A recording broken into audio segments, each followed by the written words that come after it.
但係我想同你探討一個問題，正如你啱啱講咗嘅，就話啊，而家議會唔民主，所以咁樣做法。好啦，而家呢幾個議會嘅議員做到咁粗鄙、咁粗暴，其實係破壞緊民主嘅。我上一集同你傾民主係尊重包容，都勸你多啲去包容。今天我都同你講民主嘅問題，民主係和平非暴力噶嘛。而家啱啱調翻轉，係暴力非和平，係暴力語言暴力掃台啊！點解你可以容忍呢一種嘅民主呢？你講你係民主派，我容忍啊，究竟係啦？咁你講你自己係民主派，喂，你唔好屈得，或者你話黃毓民、長毛呢啲叫民主派，唔係你聽我講埋先啦。咁其實你哋係咪即係有冇啲慚愧嘅咧？我覺得慚愧咩話？如果你哋覺得你係民主嘅，咁點解會出現咁暴力嘅場面呢？我有冇咁做？我點都要同第二個人去負責，又唔係個黨，又唔係成。你評論啦，黃毓民、掟蕉、長毛講粗口，呢啲係咪民主行為啊？係咪民主所為啊？我覺得佢哋用佢哋嘅方式去表達，係咪民主嘅所為啊？我唔係嗱，你個掟，尤其是掟蕉，我哋當日都冇出聲啊。佢掟咗落埲牆度，有咩咁大件事啊？我唔係覺得好大件事。我想你答一個問題咧，就係呢個係咪一個？我當日都出咗聲啦。係咪一個民主行為啫？呢個咧，我唔覺得係咩大件事。我自己就冇做嘅，我亦都10幾年做咗議員冇做，但係佢掟咗蕉落埲牆度，我唔覺得係咁大件事。掃台我唔同意，所以當日我亦都講咗，我係唔認同嗰個做法。講粗口咧，更加唔得啦。所以我如果佢講，我叫佢出場添。咁係咪叫民主咧？我相信民主係好闊，學你話真係民主係包容。你睇唔好淨係香港，即係呢啲都可以包容。係，因為有好多國家都係有民主係咁樣嘅喎。咁你呢個唔通啦？唔係啊，即係暴力嘅行為，唔尊重他人，講粗口，呢啲不可以係一個民主行為。佢哋咪話，卿姐點解我唔緊？曾蔭權逼佢出嚟嘅咯。卿姐點解我咁緊張咧？我覺得而家我哋係邁向一個普選，我哋希望推動一個民主嘅進程。但係由於呢啲嘅行為咧，其實調翻轉咧，可能係拖緊個後腿。唔係喎，你睇有啲鄰近地方嘅經驗就係越激烈咧，佢就爭到啦。所以有啲嘢係咁。即係你想引入台灣嘅文化？我唔係想，但係我覺得你唔可以盲目睇唔到周圍嘅經驗㗎嘛。即係喺一個社會，你講到包容，係一個好闊嘅光譜。有啲人係用唔同嘅方法去做。佢話咩啊？佢話佢向佢嘅選民負責啊！佢話你放長雙眼啦，我哋咪睇下佢嘅選民會唔會支持佢，或者佢可能輸晒，或者佢可能再選多幾個人入嚟。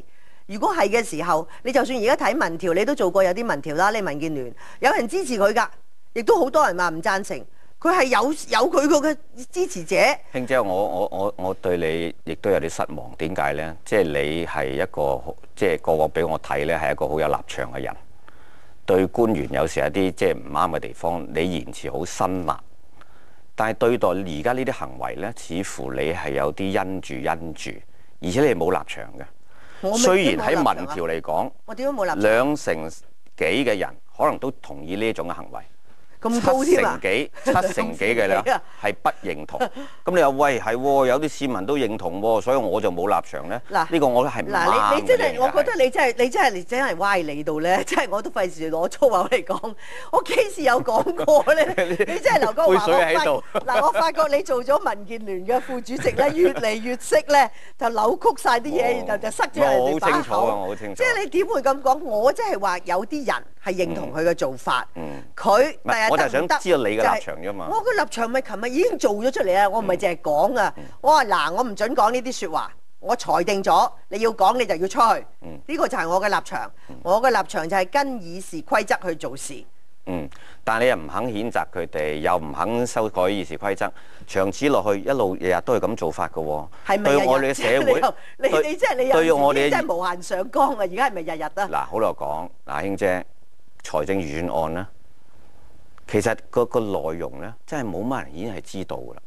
而家淨係日日就係講，有人喺度講粗口，咁何苦咧？唔係點解要有咁嘅議會咧？呢一樣嘢咧？點解你唔可以做好啲咧？呢一樣嘢，我做好啲。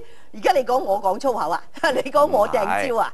如果個議會而家關鍵咧，就係我哋嘅議會點樣去面對呢啲問題啊嘛。我今日都唔知撞到幾多個市民啊，個個問兄姐，我支持你啊，你做得好好啊！你唔講咁耐，我都費事噏出嚟啦。嗰啲市民我多謝你啦嚇，即係你唔講我都費事喺度講。即係好多市民，就算琴晚我哋黨慶咧，幾多街坊話支持我，所以咧嗱，但係我都會好謙卑咁講。我仲有位可以做得好啲嘅，但係我覺得呢，我前日初聽唔到，琴日講清楚，然後再執行。我覺得呢，我自己係好盡責去做，我哋盡力去做。但係你唔好成日塞啲説話喺我把口。劉江華咁樣嘅辯論係冇意義嘅，因為你自己作啲嘢出嚟就話啊，劉慧卿你係咁樣，其實劉慧卿冇講過，咁不如你自己同自己辯下仲好啊。觀眾好清楚嘅，即係啱啱嗰個辯論係好清楚。但係我就最後聽到你哋講呢，就話你都會有啲空間呢。可能仲會有啲位咧去走盞嗱，咩位啊？我為執行議事規則咯。你啱啱先講呢樣嘢，但係你如果完全咧係議事規則係完全唔變，好似而家咁嘅發生咧，我覺得係唔可以再容忍落去。市民亦都係唔認同。市民如果話好讚賞你嘅做法，就係你趕咗佢走啊嘛。議事規則啊嘛。你唔執行議事規則，你唔修改議事規則嚟講咧，其實市民都係唔認同。所以我係希望就冇人話修改，攞嚟講。你知唔知咩叫議事規則？你市民都唔知我哋講緊咩。你試下做一個但係咧，最緊要咧就係有個規矩喺度，大家跟住做。啊！琴晚我見到周成都講啦，周成係想議事規則，你知唔知佢想我哋傾啲咩啊？佢話傾嗰啲議會不容許嘅言辭喎，喂，都冇呢句説話嘅，你話仲要傾埋呢啲，我覺得佢啊真係咧就開咗罐蟲。咁如果你第日列咗嗱，譬如你列咗10句議會不容許啊，咁有啲人啊攞咗20句嚟，咁你又再傾埋嗰20句，咁啊30句，你話我哋係真係都唔知點解。唔係咁啦，阿卿姐，我覺得我哋大家都開放啲啦，即係話希望。咁嘅情況，我哋大家都唔容忍㗎啦，大家唔容忍㗎啦，係嘛？呢個係共識嚟㗎啦。我哋希望呢啲同事咧，再以後點做？大家希望大家做，即係大家都盡量咧，係令到個議會係可以暢順咁。我哋有一集好似阿黃毓民都在場嘅話，係啊，喂，嗰陣時咧就真係激戰啦嚇，到時一齊可以傾啊， 4個人一齊啊，咁樣咧呢一節咧時間到啦。下個星期六請大家繼續收睇我劉慧卿同劉江華繼續激辯，係啊，成個仔。